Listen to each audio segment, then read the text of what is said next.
நண்பர்களே, இன்றைய டெக் நியூஸில் பல புதிய வரவுகள், புதிய அப்டேட்ஸ், இந்த மாதிரி ஏராளமான டெக் நியூஸுடன் இந்த வீடியோவில் நம்ம பயணம் பண்ணலாம். வழக்கம் போல் வீடியோக்கு லைக் கொடுத்துக்கோங்க. வீடியோவை முதல்ல வந்து கடைசி வரைக்கும் தொடர்ச்சியாக பாருங்கள்.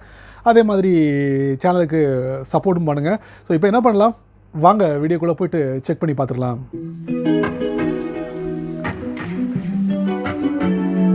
டெக் நியூஸில் முதல்ல நம்ம பார்க்க போகிறது ஆப்பிளோட ஐஃபோனை பற்றி தாங்க நம்ம பேச போகிறோம்.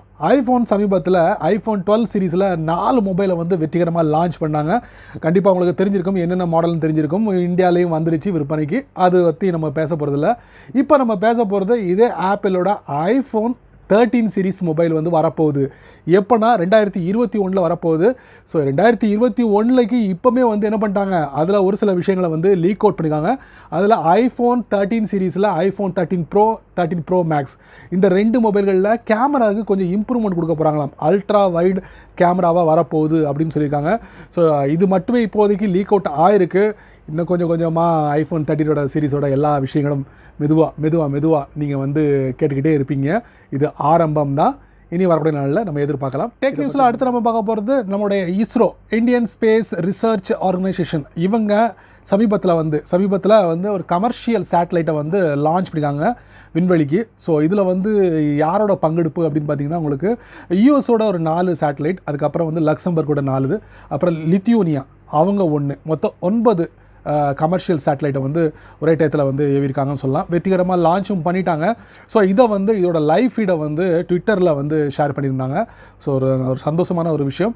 என்ன நோக்கத்துக்காக வந்து இந்த சேட்டலைட்டை லான்ச் பண்ணாங்கன்னா, டிசாஸ்டர் மேனேஜ்மெண்ட், அப்புறம் அக்ரிகல்ச்சர் சம்மந்தப்பட்ட விஷயங்களுக்காக இந்த சேட்டலைட்டை கமர்ஷியலாக லான்ச் பண்ணாங்க நம்மளுடைய இஸ்ரோ தரப்புலேருந்து. டெக் நியூஸில் அடுத்து நம்ம போகிறது ஆப்பிளோட ஐஃபோன் 12. இதில் வந்து உங்களுக்கு சார்ஜர் இல்லை அப்படிங்கிறது எல்லாருக்கும் தெரியும். இப்போ MagSafe டூயோ வயர்லெஸ் சார்ஜரை வந்து சமீபத்தில் லான்ச் பண்ணாங்க அமெரிக்காவில்.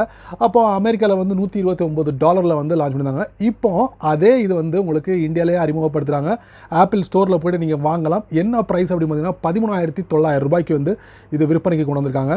அது மட்டும் இல்லாமல் லெதர் ஸ்லீவ், அதுக்கப்புறம் லெதர் கேஸ், இது எல்லாதும் வந்து விற்பனைக்கு வருது. லெதர் ஸ்லீவ் வந்து உங்களுக்கு கிட்டத்தட்ட ஒரு $12,900, லெதர் கேஸ் வந்து உங்களுக்கு 5,000 சம்திங்க்கும் உங்களுக்கு வந்து விற்பனைக்கு வருது. இப்போதைக்கு வந்து இந்த MagSafe டூயோ வயர்லெஸ் சார்ஜர் வந்து விற்பனைக்கு வந்துருச்சு. ஆப்பிளோட ஸ்டோரில் நீங்கள் போய் வாங்கிக்கலாம். $13,900. டெக் நியூஸில் அடுத்து நம்ம போகிறது ஹுவாவே தரப்பில் இருந்து ஹுவாவே வாட்ச் GT2 ப்ரோ அப்படிங்கிற ஒரு ஸ்மார்ட் வாட்ச். இந்த ஸ்மார்ட் வாட்சுக்கு வந்து ஒரு புதிய விஷயத்தை அறிமுகப்படுத்துகிறாங்க. அதாங்க SpO2, பிளட்டில் ஆக்சிஜன் லெவல் எவ்வளோ இருக்குது அப்படிங்கிறத வந்து மெஷர் பண்ணக்கூடிய ஒரு புதிய அப்டேட்டை இந்த ஹுவாவேயோட வாட்ச் GT2 ப்ரோவில் வந்து நீங்கள் பயன்படுத்த போகிறீங்க. OTA மூலியமாக நீங்கள் பெற முடியும் அப்படின்னு சொல்லியிருக்காங்க. ஸோ இந்த வாட்ச் வந்து 2 வேரியண்ட்டில் வருது. ஒன்று வந்து ஸ்போர்ட்ஸ் வெர்ஷன், இன்னொன்று வந்து கிளாசிக் வெர்ஷன். இந்த ஸ்போர்ட்ஸ் வெர்ஷன் பார்த்திங்கன்னா இந்தியாவோட மதிப்புப்படி உங்களுக்கு ஒரு $28,000, அதே மாதிரி கிளாசிக் வெர்ஷன் வந்து இந்தியாவோட மதிப்புப்படி கூட $30,000 இதை விற்பனைக்கு கொண்டு வந்திருக்காங்க ஹுவாவேயோட வாட்ச் GT2 ப்ரோ. டெக் நியூஸில் அடுத்து நம்ம போகிறது ஷாமி தரப்புலேருந்து. ஷாமி சமீபத்தில் Mi 10 Pro அப்படிங்கிற 2 மொபைலை லான்ச் பண்ணாங்க, நல்லாவே தெரியும்.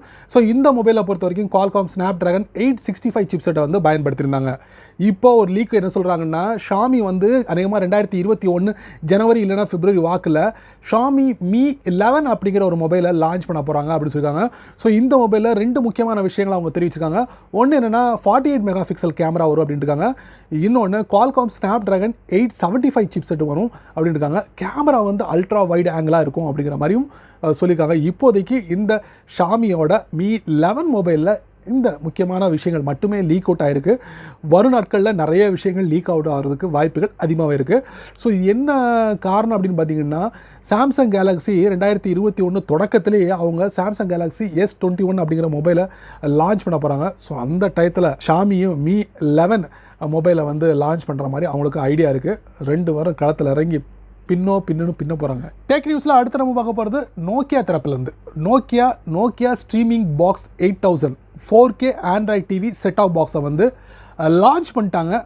ஸோ இந்த செட் ஆஃப் பாக்ஸோட கான்ஃபிகரேஷன் என்ன அப்படிங்கிறத கண்டிப்பாக தெரிஞ்சிடும். இதில் Wi-Fi 5 வந்து சப்போர்ட் ஆகுது, Bluetooth 4.2 வந்து சப்போர்ட் இருக்குது, அதே மாதிரி USB 3.0, type A, type C, HDMI port, AC, DC எல்லாமே இருக்குது. அது மட்டும் இல்லை, இதில் வந்து பில்டினை வந்து Chromecast கொடுத்துருக்காங்க, Google அசிஸ்டண்ட்டை பயன்படுத்தலாம். அதே மாதிரி ப்ரீ இன்ஸ்டால்டாக வந்து நெட்ஃப்ளிக்ஸை பயன்படுத்தலாம், அமேசானோட ப்ரைம் வீடியோ வந்து நீங்கள் பயன்படுத்தலாம். இந்த மாதிரி ஏராளமான வசதிகள் இருக்குது. இதில் வந்து ரேம் மற்றபடி ஸ்டோரேஜ் அதை பற்றி எதுவுமே மென்ஷன் பண்ணல. பட் 2GB ரேம் வரைக்கும் எதிர்பார்க்கலாம் அப்படிங்கிற மாதிரி சொல்கிறாங்க. ஸோ இதோட ப்ரைஸ் என்ன அப்படின்னு பார்த்தீங்கன்னா, யூரோப்பில் லான்ச் பண்ணுறதுனால இந்தியாவோட மதிப்புப்படி கிட்டத்தட்ட ஒரு 8750 ரூபாய்க்கு இது விற்பனைக்கு வருது. அநேகமாக இந்த நோக்கியாவோட இந்த ஸ்ட்ரீமிங் பாக்ஸ் வந்து உங்களுக்கு கிறிஸ்மஸ்க்கு முன்னாடியே வந்து விற்பனைக்கு வரும் அப்படிங்கிற மாதிரி சொல்லியிருக்காங்க யூரோப்பில். பட் இந்த நோக்கியாவோட ஸ்ட்ரீமிங் பாக்ஸ் இந்தியாவுக்கு எப்போ வரும் அப்படிங்கிறத தெரிவிக்கல. பொறுத்திருந்து பார்க்கலாம். டெக் நியூஸில் அடுத்து நம்ம பார்க்க போகிறது OnePlus தரப்பில் இருந்து OnePlus 9 சீரிஸ் மொபைலை கூடிய விரைவில் லான்ச் பண்ண போகிறாங்க. 2020 இல்லைங்க, அநேகமாக 2020 நம்ம நெருங்கிட்டோம், முடிக்க போகிறோம். ஸோ 2021 மார்ச் வாக்கில் OnePlusோட 9 சீரிஸ் மொபைல் வந்து லான்ச் ஆகிறதுக்கு வாய்ப்புகள் இருக்குது. ஸோ அப்போ லான்ச் ஆகிறதுக்கு இப்போமே என்ன பண்ணுறாங்க, இந்த மொபைலில் ஒரு சில விஷயங்கள் வந்து லீக் அவுட் ஆயிருக்கு. அதை நான் உங்களுக்கு ஷேர் பண்ண போகிறேன். Qualcomm Snapdragon 875 சிப்செட்டை வந்து இதில் பயன்படுத்த போகிறாங்களாம். அதே மாதிரி AMOLED டிஸ்பிளே இருக்குது. அதே மாதிரி 144 ஹெர்ட்ஸ் ரெஃப்ரெஷ் ரேட் டிஸ்பிளேயும் இதில் கொண்டு வர போகிறாங்க. கேமிங்க்கு செமையாக இருக்கும்னு நினைக்கிறேன். அதே மாதிரி இந்த மொபைலை பொறுத்த வரைக்கும் உங்களுக்கு சார்ஜிங் வந்து ஒரு முக்கியமானது வந்து 40 வாட்ஸ் வயர்லெஸ் சார்ஜிங்கும், அதே மாதிரி 65 வாட்ஸ் வயர்டு சார்ஜிங்கும் உங்களுக்கு கொடுக்க போகிறாங்களாம். இப்போதைக்கு இது மட்டுமே லீக் ஆகிருக்கு இந்த மொபைலை பற்றி. OnePlus 9 சீரிஸில் விரைவில் நிறைய தகவல்களை நான் ஷேர் பண்ண ஆசையாக இருக்கேன், காத்துக்கிட்டு இருக்கேன். பொறுத்திருந்து பார்க்கலாம். டெக் நியூஸில் அடுத்து நம்ம பார்க்க போகிறது நோக்கியா தரப்பில் இருந்து Nokia C1 அப்படிங்கிற ஒரு மொபைலை டிசம்பர் மாதம் 2019 லான்ச் பண்ணாங்க. இப்போ அந்த மொபைலுக்கு ஒரு ரீஷேப் கொடுத்து மொபைல் வரப்போ தான் Nokia C1 Plus அப்படிங்கிற பேரில் லீக் அவுட் ஆயிருக்கு. அதில் என்ன விஷயங்கள்லாம் லீக் அவுட் ஆயிருக்குன்னா 4G சப்போர்ட் கொண்டதாக இருக்கும் அப்படின்னு இருக்காங்க. 2500 mAh பேட்டரி கொண்டதாக இருக்கும். 1GB ரேமாக இருக்கும். 16GB இன்டர்னல் ஸ்டோரேஜாக இருக்கும். 2 பக்கமும் கேமரா 5 மெகா பிக்சலாக இருக்கும் அப்படின்னு இருக்காங்க. ஸோ இந்த மாதிரி வசதிகள் கொண்ட ஒரு Nokia C1 Plus வரப்போகுது. பட் எப்போ வரப்போகுது, என்ன ப்ரைஸில் நமக்கு கிடைக்கும் அப்படிங்கிற விவரங்களை HMD குளோபல் நிறுவனம் வந்து தெரிவிக்கலை. பட் கூடிய விரைவில் தெரிவிப்பாங்கன்னு நினைக்கிறேன் நோக்கியாவோட C1 ப்ளஸ் மூலியமாக. டெக் நியூஸில் அடுத்து நம்ம பார்க்க போகிறது கூகுள் தரப்பில் இருந்து கூகுளோட ப்ராடக்ட்டில் ஒரு புதிய அப்டேட். அதாங்க கூகுள் ஃபோட்டோஸில் ஒரு புதிய அப்டேட் கொடுக்க போகிறாங்க. அது என்ன அப்டேட் அப்படின்னா, எடிட்டிங் டூலில் ஒரு முக்கியமான விஷயத்தை ஆட் பண்ண போகிறாங்க. அதுக்கு பேர் வந்து கலர் பாப்அப் அப்படிங்கிற ஒரு புதிய செட்டிங்கை ஆட் பண்ண போகிறாங்க. நீங்கள் வந்து கூகுள் ஃபோட்டோஸ் மூலியமாக ஃபோட்டோஸை வந்து எடிட்டிங் பண்ணக்கூடிய நபராக இருந்தீங்கன்னா சமீப காலம் பார்த்தீங்கன்னா நிறைய விஷயங்களை வந்து அதில் ஆட் பண்ணியிருக்காங்க.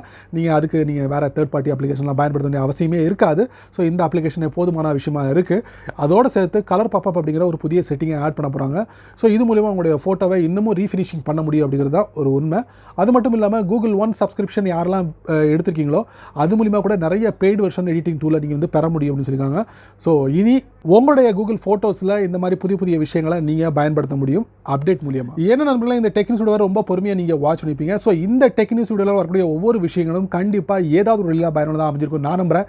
நீங்கள் வழக்கம் போல் உங்களுடைய கருத்துக்களை கீழே உள்ள கமெண்ட் செக்ஷனில் பதிவு பண்ணுங்கள்.